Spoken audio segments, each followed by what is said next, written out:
జూబ్లీహిల్స్ నియోజకవర్గంలో కాంగ్రెస్ జెండా ఎగరాలన్నారు మంత్రి పొన్నం ప్రభాకర్. సోమాజిగూడలో జూబ్లీహిల్స్ నియోజకవర్గ కాంగ్రెస్ బూత్ స్థాయి సమావేశం నిర్వహించారు.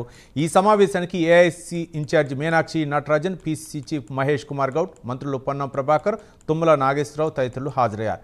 కంటోన్మెంట్ ఉప ఎన్నికలో ప్రజలు అభివృద్ధికి పట్టం కట్టారని, అలాగే జూబ్లీహిల్స్లో కూడా కాంగ్రెస్ను గెలిపించాలని కోరారు. బూత్ ఇన్ఛార్జీలు ప్రతి ఇంటికి వెళ్లి ప్రభుత్వ పథకాలను వివరించి నవీన్ యాదవ్ను గెలిపించాలని కోరారు. ఈ విధంగా అనేక కార్యక్రమాలు మన ప్రభుత్వ హయాంలో జరుగుతూ ఉన్నాయి. హైదరాబాద్ లో ఇళ్లకు సంబంధించి కూడా స్థలాల ప్రాబ్లం ఉంది. ఇందిరమ్మ ఇళ్లను కూడా మొత్తం 119 నియోజకవర్గాల హైదరాబాద్ మీద అంతటా జరుగుతూ ఉంది. హైదరాబాద్ లో ఇళ్ల యొక్క కార్యక్రమం జరుగుతుంది.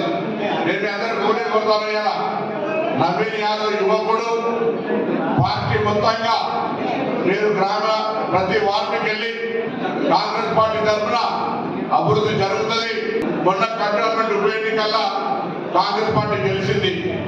ఎందుకు గెలిచింది? కంటోన్మెంట్ అప్పటికే టీఆర్ఎస్ పార్టీ ఎమ్మెల్యే ఉంటే యాక్సిడెంట్ జరిగిపోతే కూడా అక్కడ ప్రజలు కాంగ్రెస్ అధికారంలో ఉంది, మళ్ళీ కాంగ్రెస్ గెలిపించుకోవాలని ఇక్కడ ప్రజలు నిర్ణయించారు.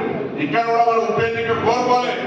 కానీ ఉప ఎన్నికలు మనమంతా ప్రజలకు అర్థం చేయించి కాంగ్రెస్ పార్టీ అధికారంలో ఉంది, ఈ నియోజకవర్గం అన్ని రంగాల అభివృద్ధి కావాలంటే రేవంత్ రెడ్డి గారి నాయకత్వంలో ఉన్న కాంగ్రెస్ పార్టీ ప్రభుత్వం తప్పకుండా అన్ని రకాలుగా అభివృద్ధి చేస్తుందనే మాట ప్రజలకు కన్విన్స్ చేసి వాళ్ళకు ఒప్పించే బాధ్యత